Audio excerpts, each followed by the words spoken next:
सबसे बड़ी खबर जो कि जयपुर से आ रही है, जहां पर दिल्ली के श्रद्धा मर्डर केस जैसी ही एक वारदात हुई। एक इंजीनियर ने अपनी चाची की बेरहमी से हत्या कर दी। भतीजे ने पहले चाची की हत्या की, फिर मार्बल कटर से शव के 10 टुकड़े भी कर दिए। आपको ये वारदात के बारे में सुनकर दिल्ली के श्रद्धा हत्याकांड की याद जरूर आ जाएगी, जहां पर आफताब ने श्रद्धा के हत्या के बाद उसके शव के कई टुकड़े कर दिए थे। जयपुर की घटना भी कुछ मिलती जुलती है। यहां पर एक भतीजे ने चाची की न सिर्फ हत्या कर दी, बल्कि हत्या करने के बाद शव के 10 टुकड़े भी कर दिए।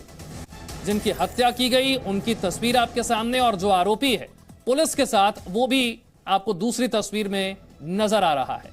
न सिर्फ हत्या की, शव के टुकड़े किए, जंगल में फेंक भी दिया। यानी कि बिल्कुल दिल्ली के श्रद्धा हत्याकांड जैसा ही यह हत्याकांड भी नजर आता है। घटना जयपुर की है। शरद पुरोहित और जानकारी के साथ मेरे साथ जुड़ गए हैं जयपुर से। शरद, ये पूरी वारदात के बारे में बताइए। हत्या की वजह क्या रही और शव के टुकड़े करना, जंगल में फेंक देना, ये सब क्यों हुआ?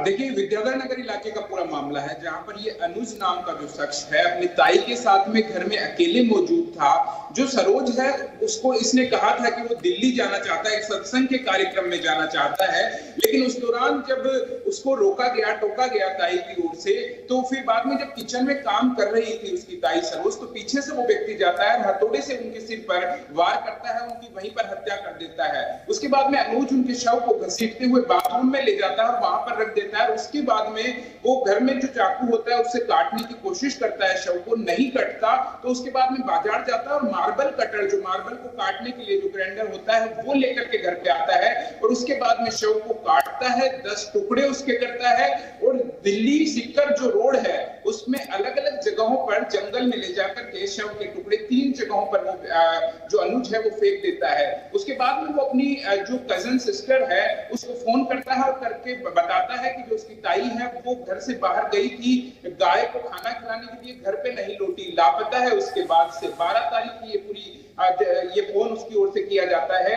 क्योंकि जो घटना को अंजाम देता है 11 दिसंबर को वो देता है। उसके बाद जब जो मृतका है सरोज, उसकी बेटी वहां पर आती है मोनिका, उसको शक होता है इस बारे में अनुज के ऊपर, तो वो अपनी जो बहन है पूजा उसको इस बारे में बताती है और उसके बाद में पुलिस के पास में ये दोनों बहनें पहुंचती है और कहती है कि जो गुमशुदा उनकी मां हुई है उसमें कहीं ना कहीं उनके कजन ब्रदर यानी कि अनुज का हाथ हो सकता है, उसने हत्या की हो, क्योंकि घर में कुछ खून के निशान भी दिखाई देते हैं। और उसके आधार पर विद्याधर नगर थाना पुलिस इस पूरे मामले की जांच करती है, कड़ियों से कड़ियां जोड़ती है। ठीक है शरद, आप हमारे साथ बने रहिए, आपके पास हम लौटेंगे। वारदात के बाद पुलिस का क्या कहना है, जरा ये भी आपको सुनवाते हैं। एमपीआर की घटना थी जो थाने पर मिस्टर अनुज ने यही बताया कि उनकी ताई जी मिसिंग है। इस पर जांच शुरू की गई और जो उनके वर्जन्स बताए गए थे उसको गंभीरता से देखा गया, उसमें काफ़ी कॉन्ट्रडिक्शंस हैं। इसके पश्चात फिर इस जांच को गंभीरता से लिया गया और ओवरऑल ये कहानी निकल के आई कि भतीजे ने अपनी ताई जी जो कि काफ़ी गुस्सेल और इस स्वभाव की थी, उसका आवेश में आकर हथौड़े से मारकर मर्डर किया। उसके पश्चात चाकू और मार्बल कटर से इसे स्कट करके उस डेड बॉडी को बैग और बाल्टियों में भरकर दिल्ली रोड पर सुनसान जगह पर जाकर उसको डिस्पोज किया। नहीं, जब इस प्रकार की उसने वारदात, क्या घर पर कोई लोग नहीं थे और किस प्रकार से उन्होंने इसको डिस्पोज किया?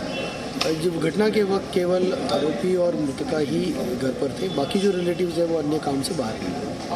किस प्रकार को पुलिस को संदेह हुआ इस पर, कहाँ से गिरफ्तार है? इसमें जो आरोपी का वर्जन था उसमें लगातार कॉन्ट्रडिक्शंस आ रहे थे। मौके पर यानी घर पर जब गहनता से जांच की गई तो कुछ ब्लड स्पॉट्स रिश्तेदारों को दिखे और पूछने पर एक्यूज ने बताया कि मुझे लक्सीर आ गई थी जिसके ये ब्लड गिरा हुआ है। तो ओवरऑल एक तरह की कॉन्ट्रडिक्शंस और ये इन सबसे हमें लीड मिली और जिससे डिटेल इंट्रोगेशन उनको दस्तयाब करके किया गया और उसके पश्चात मेरे सहयोगी शरद के पास एक बार फिर से चलते हैं, जो कि जयपुर से हमारे साथ हैं। शरद, ये वारदात है कब की और क्या शव के सभी टुकड़े बरामद कर लिए गए हैं, पहचान हो गई है?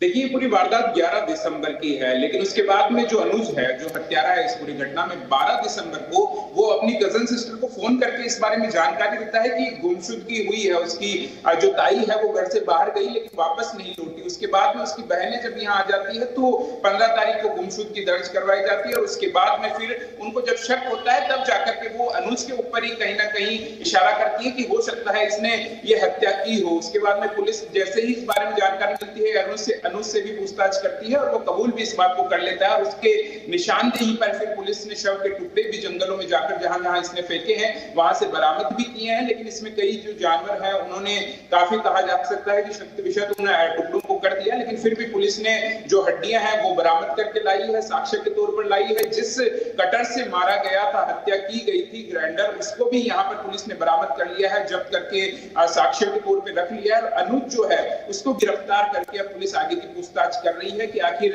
और क्या इसके अंदर पहलू निकलकर सामने आ सकते हैं, क्योंकि शुरुआती पूछताछ में उसने यही कहा है कि दिल्ली जाना चाहता था, एक जो धार्मिक कार्यक्रम है उसमें जाना चाहता था, लेकिन जाने से जब रोका गया, रोक टोक की गई, तब जाकर के उसने इस वारदात को अंजाम दिया। जी, शुक्रिया शरद इस जानकारी के लिए। तो जयपुर की यह घटना दिल्ली के श्रद्धा मर्डर केस जैसी ही है, आरोपी को गिरफ्तार कर लिया गया।